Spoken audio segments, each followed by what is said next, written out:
Good afternoon, Chair and committee members. Thank you for having me here this afternoon. My name is Nina Deeb. I've been a full-time real estate broker. Today's actually my work anniversary, 28 years. This budget was introduced as the infrastructure budget. Infrastructure has a budget of $1.8 billion, and housing has a budget of $1.2 billion, which is an increase. Page 93, long-term care home building. The construction funding subsidy formula resembles a mortgage. $35 a day for 25 years. This is an additional subsidy of $311,500 per bed. This is $3.2 billion. This is massively increasing our debt and our interest on the debt, which has climbed to $14 billion. The formula milks our treasury the day the first resident moves in. This brings the long-term care financialization to $3 million per long-term care bed for 25 years.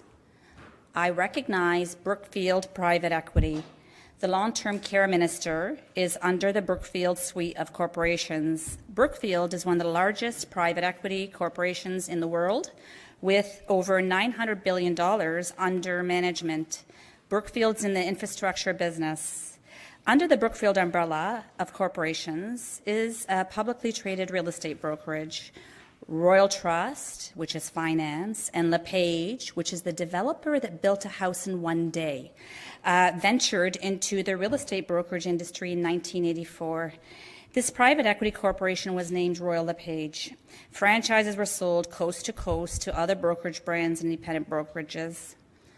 BlackRock ventured into Canada in 1995 with the identical business plan. Franchises were sold coast to coast to other brokerage brands and independent brokerages as Prudential Financial Real Estate Franchises. Brookfield acquired BlackRock's Canadian real estate collection in 2012. Prudential Signs changed to Royal LePage coast to coast. The brand of blue was converted to the brand of red. There's approximately 8,000 Royal LePage agents out of 100,000 in Ontario. Brookfield dominates every boardroom of organized real estate. My board is currently 5 out of 10. 50% of my board are Brookfield agents. Brookfield agents are legitimizing these tax-exempt associations and the delegated authorities. Most alarming is the panel appointments. They're installed as judges on commission, per diem commission. Brookfield's in the business of infrastructure building and long-term care building. Long-term care beds and student beds are just beds. Beds are furniture. A bed is a chattel. When we sell homes, the beds are not included. If a home has 4 beds, that does not make it a fourplex. In-law suites that were suddenly legal, long-term care beds and student beds must be removed from the homes built numbers on page 133. There were 89,297 housing starts in 2023. That is not negotiable. I find that I object to this new formulation. It is inappropriate to include chattels as homes built. An entity that is publicly funded must never be permitted to be publicly traded. This is a formula that socializes the expenses and privatizes the profits. Revenue, ONCA must be repealed. In the skin of not-for-profits, private equity has been awarded coercive monopolies. This group is running multiple wealth transfers under the guise of consumer protection agencies. These private actors are sitting in positions as the regulators. 2 of the delegate authorities had the same Brookfield chair of their board. The Brookfield brand has dominated the boardroom of the Real Estate Council of Ontario. There were 3 delegate authority registrars on RICO's executive board simultaneously. There was the former TSSA registrar, the former ESA registrar, and the RICO registrar. Analysis of the decisions published reflect that Brookfield agents are appointed as judges of the industry 4-1.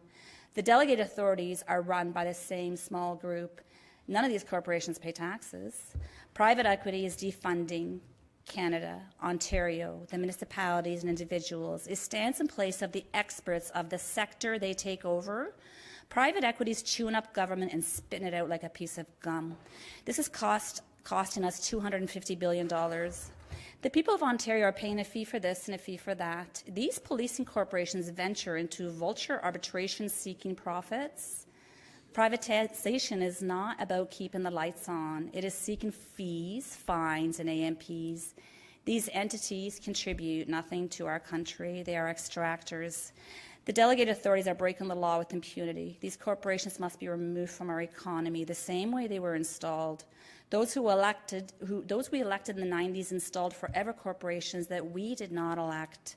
These corporations have collected billions of dollars and they have no product. We will not miss the nothing that they produce. They have access to our treasury to fund their own operations. They spend the compensation fund intended to assist consumers. They charge for inspections that do not occur. They refuse shareholder and public participation at their annual meetings. I've been trying to break into these meetings. They won't let me in.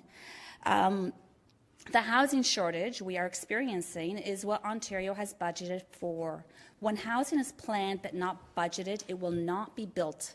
This is a plan without money. It's not a serious housing plan. It's a dream. Housing is a physical, not mystical item that requires funding. 1 minute.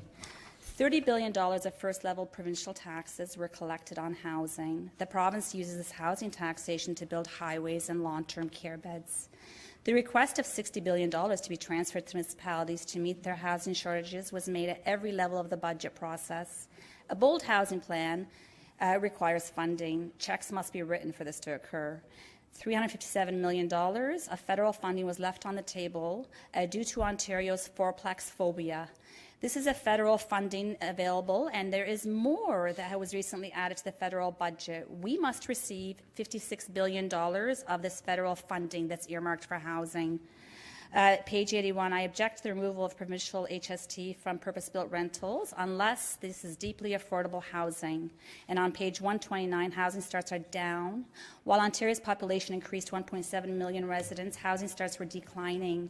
And compliments to the advancement. Thank you very much. That concludes the time, and hopefully the rest will come out in the questions and answers. I'd like to start off with Nina. Nina, you've described and shown a clear line of public funding being funneled into private for-profit interests.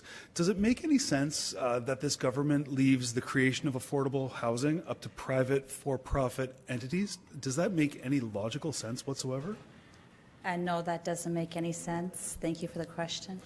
Also, I wanted to, perhaps you touched on the fourplex phobia that this government seems to be, you've diagnosed them with. I wondered if you'd like to comment about that a little bit more. Yes. So if Ontario would have made fourplexes as of right, we would have received $357 million from the federal government. I had actually testified on January 25th on pre-budget on where we can get money for housing from. I was specifically asked, where do you want us to get this money? And I said, the federal government. So the federal government, with the size of Ontario now, we're 40% of Canada. The amount of money that has been earmarked for housing, like I'm keeping an eye on, it's so much money. I'm keeping an eye on it because we need it. Absolutely. And I'm just looking at thinking, we're dreaming about building housing and the money's right there. We just have to access it. We would receive $56 billion. I've requested $60 billion for housing. It is desperately needed. People are really suffering without housing. It's a strange and dark irony when folks show up at the Finance Committee and are asked to talk about things other than money, but you've clearly shown where the money is available, yet they're choosing not to make use of it. Thank you very much.